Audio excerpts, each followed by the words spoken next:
Bem-vindos a mais um vídeo aqui no canal do PET Karate 2. Hoje mais um vídeo do projeto Superação PET. E a gente vai dar início aos tópicos referentes à química geral, começando pelos modelos atômicos.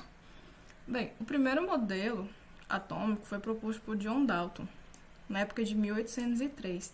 Mas é importante a gente saber que desde a Grécia Antiga, haviam filósofos como Leucipo e Demócrito que já observavam um pouquinho como era a estrutura do átomo. Mas só foi em 1803 que isso foi levado à tona justamente pelo inglês John Dalton.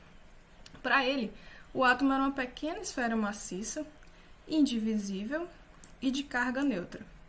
Indivisível partindo do pressuposto que a gente não conseguia quebrar o átomo, e de carga neutra que ele não apresentava nem a carga positiva e nem a carga negativa, ou seja, caracterizando como um átomo eletricamente neutro. Além disso, é importante a gente frisar algumas observações de Dalton referente ao seu modelo, onde ele dizia que toda a matéria era composta por essas pequenas partículas denominadas átomos, e que átomos de um mesmo elemento apresentavam igual massa, também propriedades químicas semelhantes. De modo que átomos de diferentes elementos não seguiam essa afirmação. Outra observação importante foi que as reações químicas hoje conhecidas correspondiam a uma reorganização de átomos, e que esses compostos eram formados por uma combinação de átomos, esses átomos de diferentes elementos, só que eles estavam em proporções fixas. Ou seja, aqui a gente já consegue observar a lei de Lavoisier, da conservação de massa, e a lei de Proust, que é a lei das proporções fixas, no modelo atômico de Dalton. Para a gente entender um pouquinho melhor, Dalton ele pegou uma pequena parcela de um grão de ferro e aproximou microscopicamente. Então, o que a gente consegue observar? Que nessa pequena proporção, a gente tem uma reorganização, ou seja, uma junção de diversos átomos de elemento de ferro, formando a parcela geral do grão de ferro. Então, foi isso que caracterizou o modelo de Dalton, que ficou conhecido como bola de bilhar. O segundo modelo que a gente tem datado é o pertencente ao Joseph Thomson. Ele propôs seu modelo mais de 90 anos depois do primeiro. Então, para a gente entender o modelo de Thomson, a gente tem que entender o experimento que foi realizado. Este era denominado ampola de Crookes, ou como é normalmente conhecido, tubo de raios catódicos. Então, basicamente, ele tinha um tubo, dentro dele estava contido um gás à pressão reduzida e dois eletrodos, um polo negativo e um polo positivo. Todo esse sistema estava ligado a uma fonte de potencial elevado, ou seja, uma bateria de aproximadamente 20.000 volts. Então, quando Thomson ele acionava esse sistema, ele percebia a conversão de energia elétrica em energia luminosa. Então, para caracterizar melhor essa energia, ele dividiu o experimento em 3 partes. Na primeira, ele posicionou um obstáculo no centro do tubo, que tinha a forma de uma cruz de malta, e acionou novamente esse sistema. Então, o que ele percebeu? Ele percebeu que havia a projeção de uma sombra na parede do tubo. Então, o que isso dizia? Dizia que essa energia tinha um sentido definido.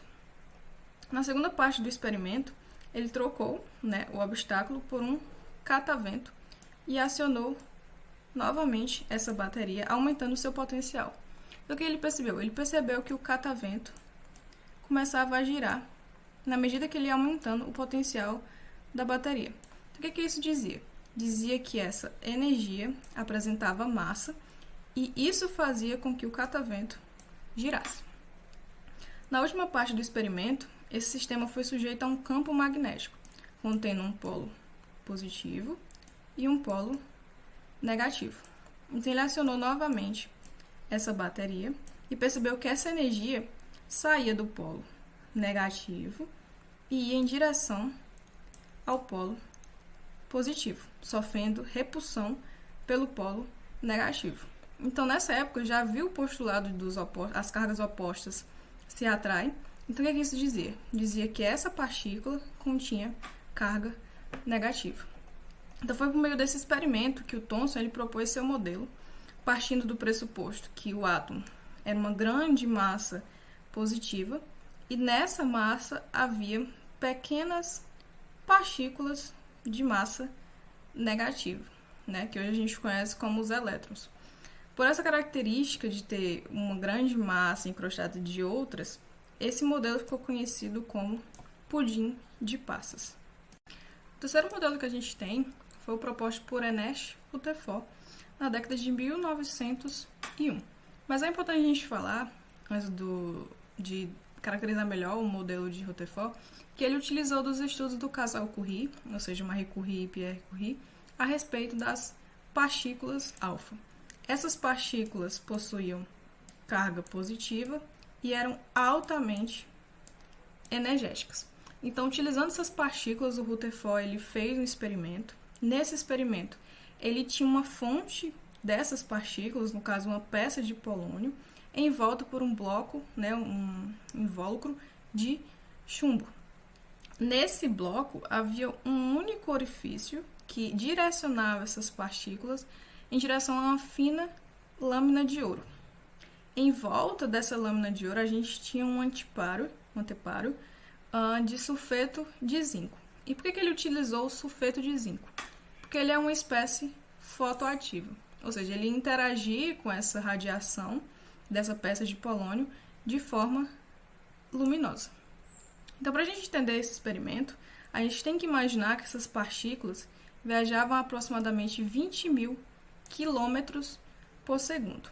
Então, o que a gente esperaria que Rutherford observasse?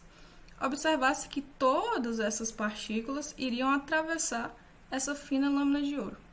Mas não foi só isso que foi observado. Foi fato que o Rutherford observou que a maioria das partículas atravessavam essa lâmina, mas outras eram refletidas ou desviadas. Então, o que ele fez para, o postulado, o que ele pensou para explicar essa afirmação?